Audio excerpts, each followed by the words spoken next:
మనిషి పుట్టుక శాస్త్రీయమైనది. ఒక ఆడ మగ శారీరక కలయిక వల్లే మరో ప్రాణి జీవం పోసుకుంటుంది. అయితే ఇదంతా ఇప్పటి వరకు జరుగుతున్న సంప్రదాయ పద్ధతి ప్రక్రియ.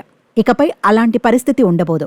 శిశువును ఉత్పత్తి చేయడానికి మగ ఆడ పునరుత్పత్తి వ్యవస్థలు అవసరం. పురుషుడి స్పెర్మ్ స్త్రీ అండాలను కలిసినప్పుడు పిండం ఏర్పడే ప్రక్రియ ప్రారంభమవుతుంది. పురాతన కాలం నుండి శిశువులు ఈ విధంగా జన్మించారు.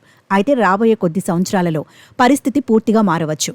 చివరికి ల్యాబ్లో గుడ్లు స్పెర్మ్లను రూపొందించే సాంకేతికతను అభివృద్ధి చేయడానికి శాస్త్రవేత్తలు సిద్ధంగా ఉన్నారని Britain human fertilisation embryology authority ఒక నివేదికను విడుదల చేసింది.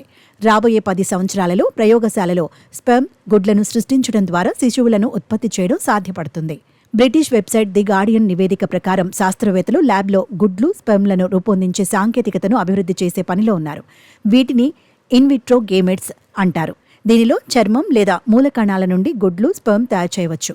రానున్న 10 ఏళ్లలో ఈ టెక్నాలజీని పూర్తి స్థాయిలో అభివృద్ధి చేయవచ్చని శాస్త్రవేత్తలు భావిస్తున్నారు. ఇందులో సహజ స్పెర్మ్ గుడ్లు లేకుండా ప్రజలు ఏ వయసులోనైనా పిల్లలను కనవచ్చు. ముఖ్యంగా ఈ సాంకేతికత ద్వారా ఒంటరి వ్యక్తులు, స్వలింగ జంటలు కూడా ఈ రకమైన జీవ సంబంధమైన పిల్లలను పొందే అవకాశం ఉంటుంది. ఇది ప్రపంచాన్ని సమూలంగా మార్చవచ్చు అని నిపుణుల అభిప్రాయం. అయితే ఇన్వెన్షన్స్ ఇక్కడితో ఆగిపోదు. దీనివల్ల అనేక నైతిక, వైద్యపరమైన ప్రమాదాలను కూడా రావచ్చు.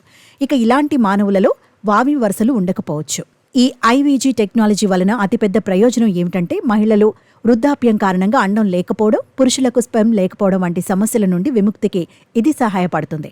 ఇది సంతానోత్పత్తి చికిత్సను ఎక్కువ మందికి అందుబాటులోకి తీసుకురావడమే కాకుండా సోలో పేరెంటింగ్, మల్టీప్లెక్స్ పేరెంటింగ్ కోసం కొత్త అవకాశాలను కూడా ఇది తెరుస్తుంది. ఇది స్క్రీనింగ్ ప్రక్రియను మరింత సమగ్రంగా చేస్తుంది. ఇది భౌతికంగా, మానసికంగా ఆరోగ్యకరమైన క్రోమోజోమ్లను మాత్రమే ఎంచుకోవడం ప్రారంభించే ముప్పుకు దారితీయవచ్చు. వీటిని జన్యురూపం లేదా యుజెనిక్స్ అని పిలుస్తారు. అయితే ఈ సాంకేతికత ద్వారా జన్మించిన పిల్లలు కూడా జన్యుపరమైన రుగ్మతలకు గురయ్యే ప్రమాదం ఎక్కువగా ఉంటుంది.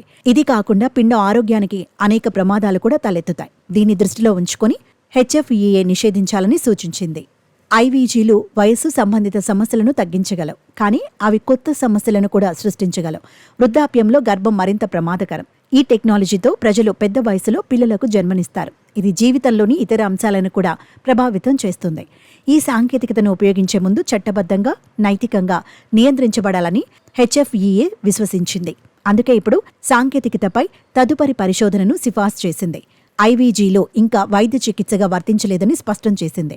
అయితే భవిష్యత్తులో ఈ సాంకేతికత సాధారణ సంతానోత్పత్తికి చికిత్సలో భాగం కావచ్చని, దీనికి చట్టంలో మార్పు అవసరం. కాబట్టి ఈ మార్పుపై బ్రిటిష్ పార్లమెంట్ నిర్ణయం తీసుకోవాలి.